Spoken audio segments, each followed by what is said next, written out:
Many fans cannot wait until they can finally watch the upcoming Venom There Be Carnage in theaters. We feel the same, obviously, and in order to make the waiting time a bit easier for you, we prepared an original episode for you this week. Learn everything you need to know about the new Sony blockbuster as well as the latest news in regards to cast, story, and production. Let's start with the storyline first. After the first film was released in 2018, fans were thrilled to bits, and not just due to the gripping and chaotic story around Eddie Brock aka Venom. In particular, one mid-credit scene of the film with Tom Hardy is significant for part 2. Anyone who has seen Venom will know exactly what we mean. We're talking about the scene in which protagonist Eddie Brock encounters serial killer Cletus Kasady aka Carnage in a maximum security prison. Kasady, like Brock, is also the host of a symbiote whose nature is at least as terrifying as Venom's. In the mid-credit scene, Kasady, who is played by Woody Harrelson, announces that he is going to break out of prison using the memorable words, "Let there be carnage." At the latest from this scene, it was clear that a second part was to come. Not much is known about the plot, but at least you can get a rough idea from Venom Let There Be Carnage based on some leaked information. The first part ends spectacularly with the explosion of the spaceship and the death of Eddie Brock's nemesis Dr. Carlton Drake, aka Wright. As Deadline also reported, comic book villain Shriek will be assisting antagonist Carnage. Shriek, whose real name is Frances Barrison, is a drug dealer in the comics who obtains her mutant powers due to a severe trauma. Her arsenal of superpowers includes flying, evoking traumatic emotions in her opponent, and the control of sound waves. The latter should be especially tough on Venom, as he is known to be very sensitive to frequency interference. Another juicy detail from the comics is that she is both Carnage's accomplice and his lover, so her appearance is considered to be very likely despite the lack of confirmation from Sony's part. Quite surprisingly, a first, almost 2-minute trailer came out which gives a first glimpse of the movie. Eddie Brock seems to have come to terms with his dark side by now and experiences some pretty funny, albeit very absurd moments in everyday life. But not everything is as nice as it seems at first glance, as of course the titular antagonist Carnage also makes an appearance in the first trailer.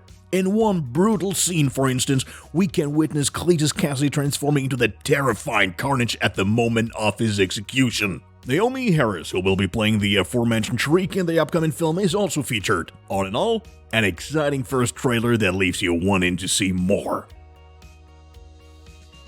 So now let's move on to the cast in front of and behind the camera. The cast confirmed so far is, of course, Tom Hardy as Venom, Naomie Harris as Shriek, and Woody Harrelson as Carnage. Other confirmed cast members include Michelle Williams as Anne Weing and Reed Scott as Dr. Dan Lewis. Behind the scenes, Andy Serkis is responsible for directing the blockbuster. In 2019, the Brit took over the role from Ruben Fleischer as he was too busy producing Zombieland, Double Tap, and lacked time for Venom 2. The screenplay was originally written by Kelly Marcel, but lead actor Tom Hardy was also very much involved in the writing process.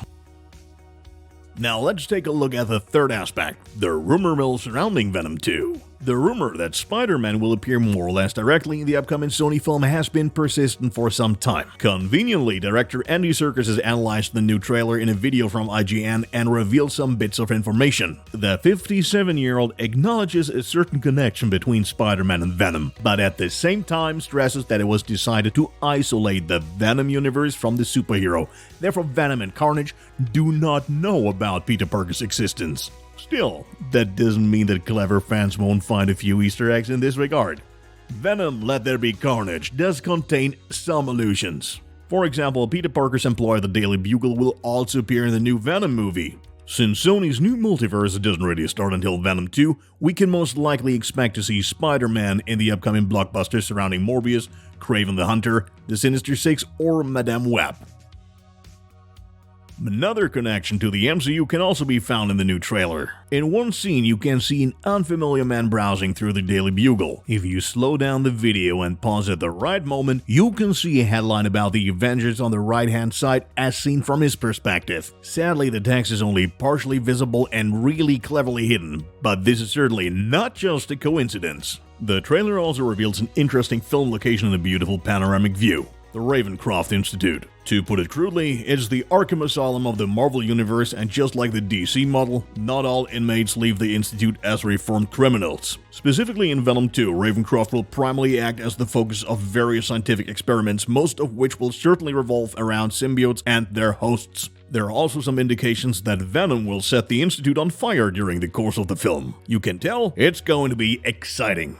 Another Easter egg revolves around none other than Spider-Man. Well, at least a spider and a man.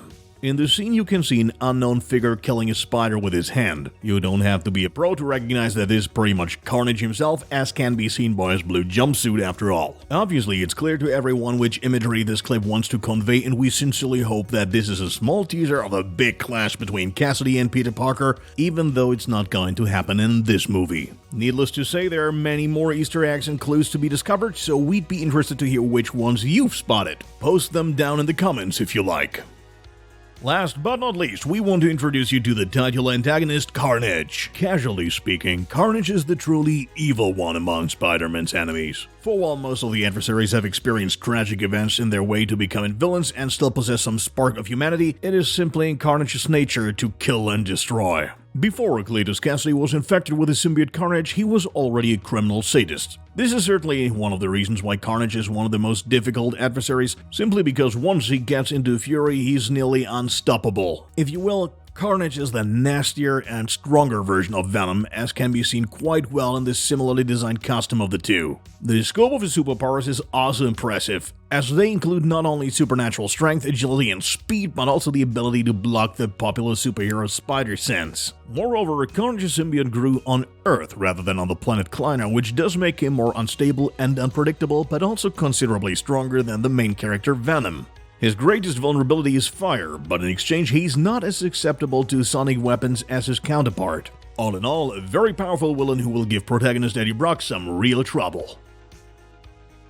That's it for our latest original episode. Are you as excited about Venom Let There Be Carnage as we are? And what are your expectations of the new Sony blockbuster? Let's chat in the comments. If you also enjoyed the video, like and subscribe so we can give you more insights into your favorite movies in the future.